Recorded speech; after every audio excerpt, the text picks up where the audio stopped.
It was a quiet Tuesday morning at Miller's Diner, the kind of small-town place where the smell of bacon and coffee drifted through the air and everyone knew everyone's name. At a corner booth sat 81-year-old Walter Briggs, a decorated Vietnam veteran who came every morning, ordered the same black coffee and apple pie, and tipped more than he could afford. But on this day, something would happen that no one in the diner, or the entire town, would ever forget, because when a young man slapped Walter across the face in front of everyone, the silence that followed was so heavy it could crush a soul. No one knew then that this single moment of disrespect would awaken a chain of events that would test a community's heart, and reveal the true strength of an old man's spirit. Walter Briggs had lived long enough to see the world change in ways he couldn't always understand. Phones got smarter, manners got thinner, and kindness sometimes seemed to vanish. Yet, he stayed the same, calm, polite, always ready to hold the door for others, even when his hands trembled with age. Every morning, he'd take the same seat by the window at Miller's Diner, where sunlight poured across his wrinkled hands and reflected off the faded silver of his military ring. The waitresses loved him. So did most of the regulars. He'd tell quiet stories about his service days, not to boast, but to share. He talked about courage, friendship, and loss. And sometimes, when the diner was nearly empty, he'd look out the window with a sadness in his eyes that only a soldier could understand. But that Tuesday morning, the peace of Miller's Diner was shattered. A group of young men, 3 of them, loud and careless, barged in, laughing and filming each other on their phones. One wore a backward cap, another had a chain around his neck, and the tallest, named Tyler, seemed to be the leader.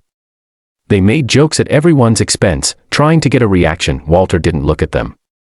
He just kept sipping his coffee, his hand shaking a little more than usual. That was all it took. "Hey, old man," Tyler shouted, walking up to Walter's booth. "You ignoring me?" Walter looked up slowly, offering a polite nod. "Just trying to enjoy my breakfast, son." The word "son" triggered a sneer. Tyler smirked, leaned over, and said, "You think you can disrespect me, huh?" Before anyone could react, his hand flew through the air. Smack, the sound echoed through the diner. The waitress gasped. Someone dropped a plate. And Walter didn't move. He just blinked, his face red where the hand had struck him, but his eyes steady, filled not with anger, but disappointment. The entire diner froze. No one dared to breathe. Then Walter stood up. Slowly. His knees cracked as he rose, and for a moment, even Tyler stepped back, uncertain. Walter's voice came low but powerful. "Young man," he said, "I fought so that you'd have the freedom to stand here today. But freedom doesn't mean you forget respect." Tyler laughed nervously, but something about the old man's tone made his friends fall silent.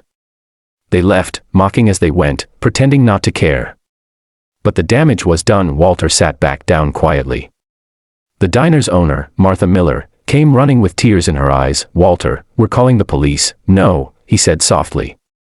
"Let it be." But Martha couldn't let it go. The other customers couldn't either. Someone had filmed it, and by evening, the video had gone viral. Within hours, the headline read, "81-year-old veteran slapped in small-town diner." The internet exploded with outrage. Strangers from across the country wanted justice. But Walter didn't want vengeance, he wanted something else entirely. Something that would shock everyone far more than the slap itself. The next morning, Walter showed up at the diner like nothing had happened. Same booth. Same black coffee. Same quiet grace. Reporters had started arriving, and the parking lot was full of cameras. Martha tried to turn them away, but Walter smiled. "Let them listen," he said. "Maybe they'll hear something worth remembering." A few hours later, the diner door opened, and there stood Tyler, the young man who had slapped him. He looked nothing like the cocky boy from yesterday. His eyes were hollow, his shoulders slumped. The world had seen what he did, and the internet had eaten him alive. His parents were ashamed. His friends had turned on him. He'd lost his job. His life was falling apart. He walked up to Walter's table and stopped, voice trembling. "Sir. I came to say I'm sorry. I didn't think. I just wanted to look tough. I was stupid." The diner fell silent again. Everyone waited for Walter to react, to yell, to condemn, to throw the boy out. Instead, Walter nodded slowly, motioning for Tyler to sit down. "Sit, son. You've got a lot to learn, but it's not too late." Tyler hesitated, then sat across from him, eyes wet. "Why would you even talk to me after what I did?" Walter smiled gently. Because someone once gave me a second chance too. He told Tyler about his own youth, about how he'd once been angry at the world, lost after coming home from war, drinking too much, pushing everyone away. Until one old friend pulled him aside and said, "You can either stay bitter, or you can start better." That friend had saved his life. "I won't let one mistake define you," Walter said. "But you have to earn back your respect, not from me, from yourself." Tyler nodded, speechless. Word spread quickly that the veteran had forgiven the boy who humiliated him. Within days, people across the nation began sharing the story again, not as one of outrage, but redemption. News outlets ran headlines like, "Veteran forgives his attacker, teaches the world compassion." Soon after, something incredible happened. Tyler returned to the diner every day. Not for attention, but to serve. He cleaned tables, took orders, and spent time listening to Walter. Slowly, the customers began to forgive him. 2 weeks passed, and one Saturday morning, the diner hosted a community event. Walter stood at the front, Tyler beside him, wearing an apron and a humbled smile. The sign above read, "Respect is learned, not given." Outside, the world still buzzed about the story, the slap, the forgiveness, the lesson. But for Walter, it wasn't about fame or attention.